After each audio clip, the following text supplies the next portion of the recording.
Allah subhanahu wa ta'ala'nı estoonun пайдалары өтө көп. Allah subhanahu wa ta'ala Kur'an-ı Kerim'de жана Пайгамбарыбыз sallallahu aleyhi ve sellem берекелүү hadislerinde zikirden пайдаларын айтқан.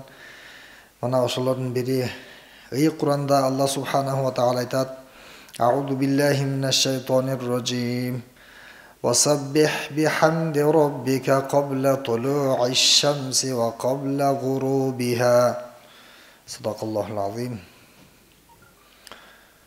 Бұл аятта Allah subhanahu wa ta'ala өзін мақтап, өзін естөөгө қызықтырып жатат. Ey Muhammed aleyhisselam, siz өз эгеңиздин улуулугун айтып, мақтаңыз, tasbih айтып, Аллах Тааланын айып кемчиликтен таза экендигин арулап айтыңыз. Qabla tulu'i shams, күн чыгуудан мурда жана күн батуудан мурда дейт. Эми негизинен бир эле күн чыгып жатканда же күн батып жатканда эмес, ар дайым Алла субханаху ва тааланы эстеп зикир кылышыбыз керек. Кимдеги мени өзү эле жалгыз олтуруп алып эстеген болсо, мен дагы аны өз затымда эстейм. Эгер чогулушта эстесе, мен анда эң жакшы периштелердин чогулушунда ал пендемди эстейм дейт. Allah subhanahu wa ta'ala'nı siz biz istesek Allah bizdi esteydi eken, emi Allah bizdi estese kançalık biz baktılığız da. Biz yerde sizin atınız çıktı, siz turalı söz boldu, sizdi maktaştı dese kança siz bizge kuvanışta. Tura o, özünçele baktılığısın da. Eğer seni biri jamandasa bir yerde olturup, şu jaşogo gelgenine buşaymansın da. Ошондуктан инсанга дагы мактоо татыксыз болсо дагы жагат экен да. Жарашпайт, бирок жагат экен.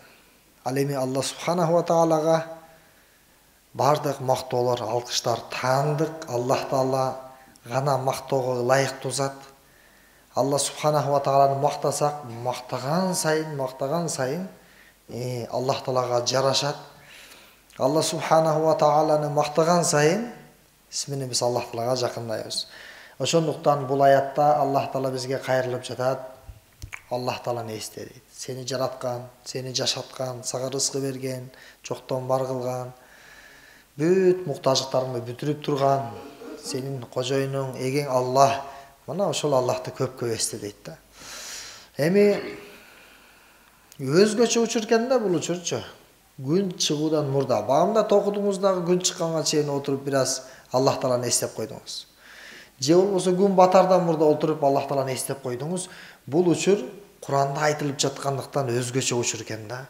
Зикир кылганга негиз эле ар бир учур ылайыктуу, бирок бул учур Аллах Таалага өзгөчө жагат экен. Ошон үчүн ушул учурда өзгөчө мени эсте деп пайгамбарыбызга аят түштү да. Ошондуктан күн чыккандан мурда бир аз зикир кылганга ниет кылайлы. Hadisi Kudsi'de Allah subhanahu wa ta'ala айтат: Ey menin pendeleriim, siler bagımdattan kийин жана асырдан кийин бир аз убакыт мени эстегиле, а мен силерге экөөнүн ортосундагы убакытка жетиштүү болом өзүм дейт да.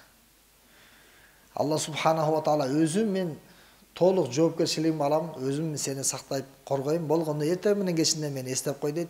Саатан бир аз убакыт дейт да, бир аз убакыт, 1 мүнөт болсо дагы, 5 мүнөт болсо дагы Алла субханаху ва таала эстеп койсок өтө жакшы экен да.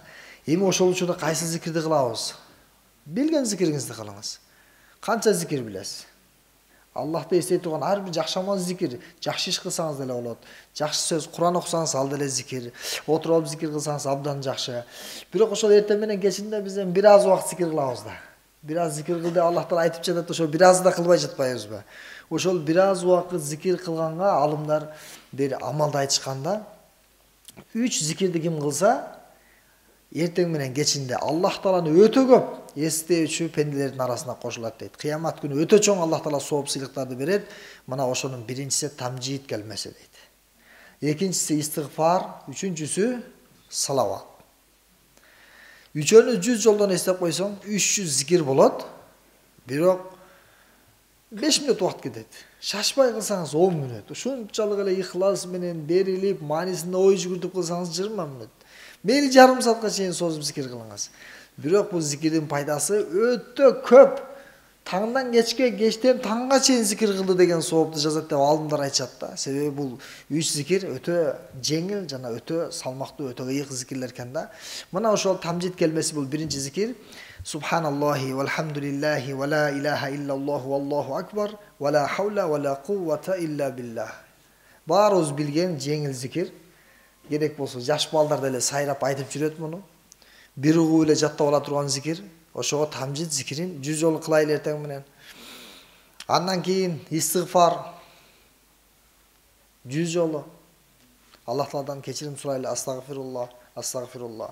Анан пайгамбар алейхиссаламга салават айталы. Салаваттын пайдасын билебиз өзүбүз. 10 жолу кимде-ким 1 жолу салават айткан болсо Аллах Таалага 10 рахматын түшүрөт дейт. Пайгамбар алейхиссаламга салават айтсаңыз, Алла сизге 10 рахматын түшүрөт экен да. 10 жолу айтсаңызчы 100 рахматын түшүрөт. 100 жолу салават айтсаңызчы, салаваттын пайдасы өтө көп экен да. Ошого салават жана истигфар жана тамжид келмесин эртең менен 5 мүнөт, кечинде 5 мүнөт убакыт ажыратып коелу. Мунун соогу, сыйлыгы өтө көп экен. Аллах Таала ва закирин Аллаха касира ва закират. Аллахты көп эстечү аялдардан же эркектерден кылып бизди катарга кошуп коет экен да. Эртең менен кеч зикир кылуунун пайдасы ушунчалык улуу экен да. Абу Хурайра радиаллаху анху пайгамбарыбыз саллаллаху алейхи вассаламдан риваят кылып айтып жатат. Дагы бир зикирдин өзгөчө фазилети айтылып жатат. Пайгамбарыбыз саллаллаху алейхи вассалам кимде-ким таң атканда жана кечинде, эртели кеч субханаллахи ва бихамдихи деп 100 жолу айткан болсо, субханаллахи ва бихамдихи 100 жолу айткан болсо, кыямат күнү дейт, ал инсандан дагы сооптуу эч бир инсан болбойт дейт. Ал инсан кыямат күнү ушунчалык сооптуу болот, ушунчалык бир мындайча айтканда жакшылыктарга ээ болот. Ал ээ болгон жакшылыкка эч ким жете албайт дейт. Бирок субханаллахи ва бихамдихини айткан инсандар гана жетип калыш мүмкүн дейт да. Себеби бул ушунчалык улуу зикир экен. Субханаллахи ва бихамдихи өтө жеңил, бирок ушунчалык улуу экен. Башка зикирлер менен деле келсең, бирок ошол зикирди кылганга жетпейт экен да. Кимде-ким субханаллахи ва бихамдихи ушул зикирди кылган болсо, же жанагы инсандан да көбүрөөк 200 жолу, 300 жолу кылган болсо, ошол инсандын сообу ашып кетиши мүмкүн, бирок андан эч ким аша албайт деп пайгамбар алейхиссалам бул зикирдин фазилетин айтты. Бүткүл махлуктар, жинден жана инсандан башка бардык махлуктар рызкы алышат, рызкы жешет. Мына ошол зикир менен да, субханаллахи ва бихамдихи. Субханаллахил азим ва бихамдихи. Качан рызкысы токтойт, качан жан жаныбардын рызкысы токтойт десе, качан зикири токтогондо, ошондо ажал келет экен да. Ажал менен адамды, айбандын ажал менен нерсенин ортосун тосуп турган ошол зикир экен да. Ошондуктан сиз менен биз бул зикирди дагы иншалла зикирлерибиздин катарына кошуп коелу. Дагы бир хадисте bir kişi Peygamber Aleyhisselam'a gelip "Ma laqitu min akrabin ladaqatnil bariha." O Allah delisi geçinde tünü beni bir çayan çagıp alıp ondan aябай kıynaldım dep Peygamber Aleyhisselam'a arızlandı. Oşonda Peygamber Aleyhisselam aytat: "Ama law qulta hina amsayta a'udhu bi kalimatillahi tammati min sharri ma khalaq lam tadurrak."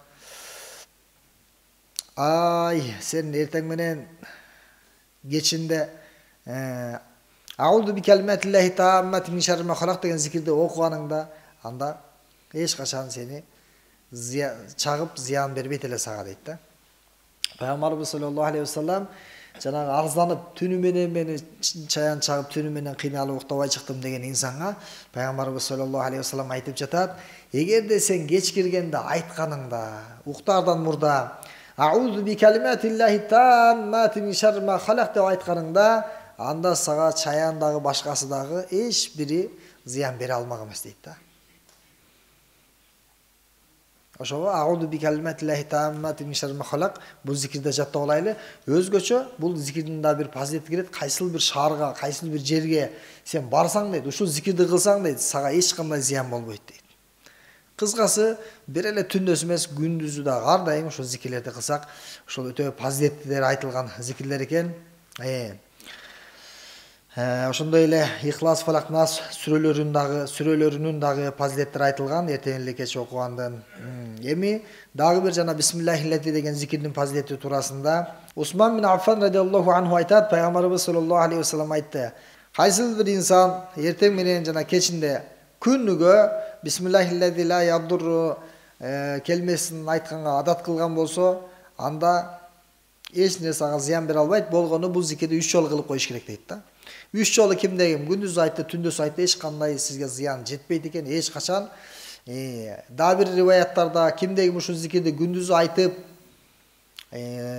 ушул зикирлерге амал кылган болсо, кечке чейин өтүп кетсе шейит болот, кечинде айтып туруп өтүп кеткен болсо, түндөсү ошол шейит болот дейт. Жана эч нерсе ага зыян бере албайт дейт.